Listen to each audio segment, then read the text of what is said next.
Tommy, breaking news. The Trump administration has come out with a letter from the Department of Justice. There is no Epstein files. I'm shocked. There's no Epstein list. There's no credible evidence that Epstein blackmailed anyone. It concluded that he died by suicide. And the right, the MAGA conspiracists, they are losing their mind. And here's why. Here's Pam Bondi from February. The DOJ may be releasing the list of Jeffrey Epstein's clients. Will that really happen? It's sitting on my desk right now to review. That's been a directive by President Trump. I'm reviewing that. I'm reviewing JFK files, MLK files. That's all in the process of being reviewed because that was done at the directive of the president from all of these agencies. So have you seen anything that you said, oh my gosh? Not yet. Well, not yet, not ever. What a weird question. Have you seen anything that made you say, oh my gosh? We're talking about a man who victimized 1,000 people. I'm sure she saw a lot of things that made her say, oh my God, it's disgusting. So people are very upset, particularly the right-wing MAGA fools who went to the White House and took pictures with their Epstein binders and everything. They thought more was coming. And based on the clip we just saw, this is the question that Caroline Levitt got from Peter Doocy at the White House briefing. The FBI looks at the circumstances surrounding the death of Jeffrey Epstein. According to the report, this systematic review revealed no incriminating client list. So what happened to the Epstein client list that the Attorney General said she had on her desk? Well, I think if you go back and look at what the Attorney General said in that interview, which was on your network, on Fox News. Got the quote. Go ahead. John Roberts said, DOJ may be releasing the list of Jeffrey Epstein's clients. Will that really happen? And she said, it's sitting on my desk right now to review. Yes, she was saying the entirety of all of the paperwork, all of the paper in relation to Jeffrey Epstein's crimes. That's what the Attorney General was referring to, and I'll let her speak for that. But again, when it comes to the FBI and the Department of Justice, they are more than committed to ensuring that bad people are put behind bars. When she said that the list was on her desk, she meant that the list was not on her desk, actually. She's talking about a commitment to putting someone behind bars who died in 2019. That was what she was talking about? So here's what I want to know, Tommy. When she gave that interview and said the list was on her desk, who had access to her desk and was able to take the list off the desk before she was able to return to the Department of Justice? Well, you say it like you're half kidding. I read the 2-page DOJ FBI memo that talks about kind of like the search they did. They talk about doing physical searches of squad areas, locked cabinets, desks, closets, and other areas where responsive material may have been stored. And they say they uncovered a significant amount of material, including more than 300 gigabytes of data in physical evidence. So like, To step back a bit to understand the sort of Epstein canon on the right, the suggestion is, the belief is that Epstein was friends with Bill Clinton, Prince Andrew, Bill Gates, Alan Dershowitz, by the way, Donald Trump and Epstein were thick as thieves, and that he had some sort of list of clients he was blackmailing who were rich and powerful people because they think he was part of an intelligence op. Maybe CIA, maybe Mossad, and they throw MI6 around a lot. I did not know there was an intelligence ops side of this. Of course there is. Apparently Ghislaine Maxwell, Epstein's friend, girlfriend, kind of enabler, her father... She's serving 20 years in jail, right? She's serving 20 years in jail. Apparently her dad had some sort of ties to Israeli intelligence, so they think that's part of it. But like the deeper you go, they also think that Jeffrey Epstein was part of a satanic cult. Some people think he didn't really die, that it was just like a staged death and a cover-up, and he's just kind of living out his life somewhere.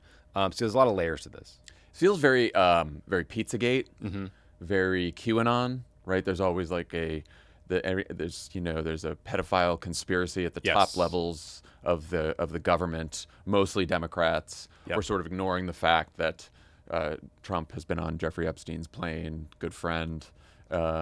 Elon Musk, former top White House advisor to Donald Trump, who probably has more data and information than any senior government employee ever in history, said that the big bombshell would be that Donald Trump is on the list. But now there's no list. The conspiracy is hiding in plain sight. I mean, the biggest piece of this is that Alex Acosta, who was picked to be Trump's Secretary of Labor, led the federal investigation into Epstein crimes back in 2008, 2009, and gave him this sweetheart deal that allowed him to sign a non-prosecution agreement for his federal crimes and basically do 13 months in a state prison where he was released on quote-unquote work release 6 days a week. And then he couldn't be prosecuted for anything else, and there were no conspirators who could be prosecuted for anything else. So, like, the worst offenders in this were Alex Acosta, and then in a 2017 interview with Michael Wolff, the author, Jeffrey Epstein claimed at one point that he was Trump's closest friend. So again, like, all the evidence they need to be really mad at Donald Trump about this is sitting in front of their faces. But again, to your point is like, no, this is never been about the victims. It's never been about what Jeffrey Epstein did. It's about what Democrats can we set up here. And what's so frustrating is what Democrats we take down here. And what's so frustrating about the biggest Trump defenders is they call him daddy. They say he alone can fix everything. But yet, when shit goes south, he is always the victim of yet another, kind of deep state crime. This is an aside, but if the idea that Jeffrey Epstein would just have a list that he'd be holding on to of all the people, of all the clients, because he was like, I just gotta, you know what? If I'm gonna have a list of clients that I'm gonna blackmail, that are gonna be involved in this trafficking, I gotta write it down somewhere. I gotta write it down on a piece of paper, and I just gotta hide it somewhere, just just in case anything happens. I just want to have that list. That makes sense. Yeah, I mean, the whole thing is it's so gross and confusing and awful. I mean, they did find like tons and tons of videos of Jeffrey Epstein, having sexually abusing horrific young girls, right? So he did record himself constantly breaking the law and doing the most awful things you could imagine. I think the suggestion was always that the people he blackmailed were also on tape somewhere, and the MAGA types want Trump to release the videos of those people, I guess, in compromising positions with children. That's what they want. If you don't have conspiracy brain, one possible thing here is that Jeffrey Epstein was a fucking awful creep who did all those things, and then also had a life where he knew a bunch of famous people and hung out with them. Well, and then the two are separate. That's also possible. Just saying. They're separate, but also I think that that power, the circles he trafficked in, enabled his crimes, right? Because he could hire someone like Alan Dershowitz to be his lawyer. He could hire Ken Starr to be his lawyer, and they could bully these local prosecutors in Florida to get Jeffrey Epstein this sweetheart deal. When he there's one reporter at the Miami Herald named Julie K. Brown who broke this whole thing open in like 2018, 2019 with a series of stories. And she interviewed like 80 victims or witnesses. She revealed this non-prosecution agreement that the federal government had signed with Jeffrey Epstein that had never been shown to the victims, and talked about the ways that Epstein's lawyers like bullied these prosecutors and got this horrible deal through. But I do think the conspiracy is like kind of sitting in plain sight, which is like rich, powerful people get away with crimes. I mean, look at Donald Trump. But we should talk about like the MAGA conspiracists, who have been pushing these crazy theories. One of them, a man named Dan Bongino, who's now he was on his podcast for a long time. He was saying that we were going to find out the Clintons were involved and all this shit. Yep. He's now the deputy director of the FBI. Kash Patel, also pushing these. He's the director of the FBI. Yep. Pam Bondi. After that clip of Pam Bondi saying in February, it's sitting on my desk right now, then all the influencers came to this was after the influencers came to the White House. They got the binders. There was nothing much there right after that. And, DC Drano and all these people.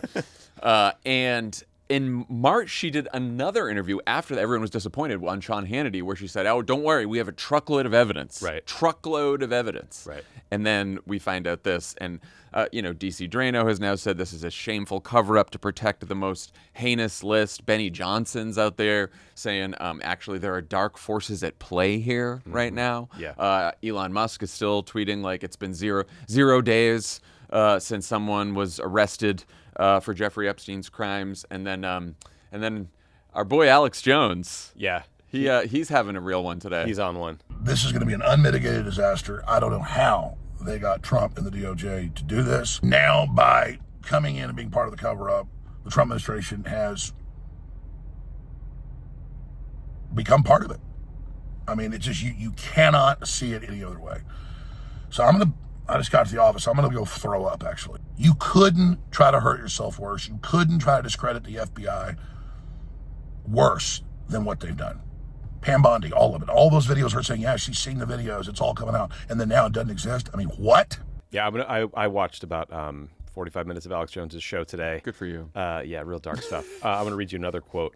This is from Alex Jones, verbatim, from a live stream he did on July 7th. "You could not hurt the Trump administration worse if you tried. This is 100% like a Japanese samurai taking a short sword and jabbing it in on the right side of his stomach, drawing it towards the middle, and then pushing it up and jabbing it in the heart. Seppuku." So why is DOJ in particular committing seppuku? So I think there's sort of two buckets of this. Pam Bondi is a fucking moron. I think it sort of like begins and ends there with her. Like, she thought she was going to curry favor with Trump and all these right-wing influencers by doing this phony rollout of the quote-unquote Epstein files back in February. She's a moron. That everyone panned. I don't know if you've read the Stephen Miller profile today, Jason Zenger, leader of the New York Times, but one of the things he said is that Miller is apparently is essentially running the DOJ because Pam Bondi is so busy constantly preparing for and doing Fox News interviews. Oh, that makes sense. Yeah, I mean, there was one moment in the Oval Office a while back where Stephen Miller kept referring to her as Pam in this attempt to just sort of put everyone in their place. But then you have Kash Patel and Dan Bongino, who were podcasters, right-wing influencers for a while until they were kind of plucked out of obscurity, or not actually, semi-obscurity, and made top Trump officials. I think they, because they're in the content game, were people who talked about Jeffrey Epstein and then saw that it did big numbers and people were interested and just sort of fanned the flames of this conspiracy for years and years. And now they've gotten trotted out repeatedly to tell everyone, no, Jeffrey Epstein killed himself. No, there is no client list. No, there isn't a secret cabal of Democrats somewhere. And they're just getting crushed. It's like they're part of the cabal. They are getting crushed in the right-wing media. And Alex Jones's theory is basically Trump cut a deal with the deep state to try to get them to stop trying to kill Trump. It's basically like Bondi got all these files, and then they said like they distributed the files to investigators, and then they made a deal like with a gun cocked at the deep state that was like, roll over, surrender, stop your deep state attack, let us run the country, and I won't release these files that expose you, because the deep state is like Democrats and liberals and the intel world, et cetera. Because Trump is innocent and he never did anything bad with Epstein, but now he can hold this information over the deep state. What a shame. What a shame.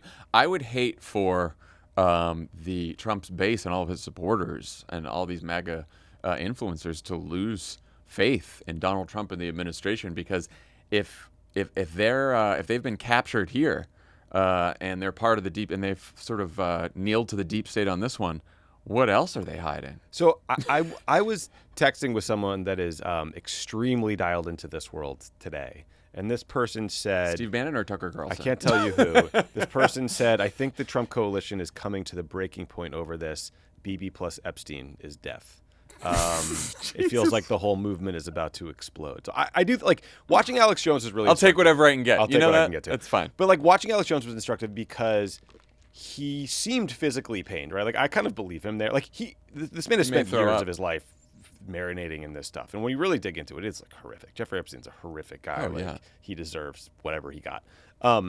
But in this video, Alex, he's angry at Trump. He says he understands why he did it, and then he has to weave this fucking nonsensical conspiracy theory about why Trump is covering up for all the people that Alex Jones has been telling the MAGA base were his enemies for years, that were trying to kill him. I mean, again, like you said, hiding in plain sight. He is. Jeffrey Epstein did believe at one point that Donald Trump was his very good friend. Donald Trump had been on the plane 20 times. Can you imagine if that audio had come out about anyone else? I mean, it's insane what they just glossed over. I mean, like Mike Cernovich, another kind of right-wing guy, tweeted. Also at that meeting. Yeah, there's a chain of command on this planet, and elite pedophiles are at the very top, even above Trump. Totally. Way above him. Very much so. So Trump, big, powerful, strong man, president of the United States, U.S. military at his command, CIA at his command. Even he can't defeat this elite cabal somewhere. I don't know what to do. I guess we don't have a country anymore. Yeah, I mean, what was the point of electing him if he can't do this? Do you think maybe in 2028 then we'll get J.D. Vance running and Marco Rubio, but then there'll be like DC Drano or Alex Jones or someone who's like, we need the real answers in the primary? I hope so. I do too. I mean, look, Trump and J.D. Vance were repeatedly asked about this. That's kind of obviously the good side of doing the Manosphere podcast circuit is you got elected.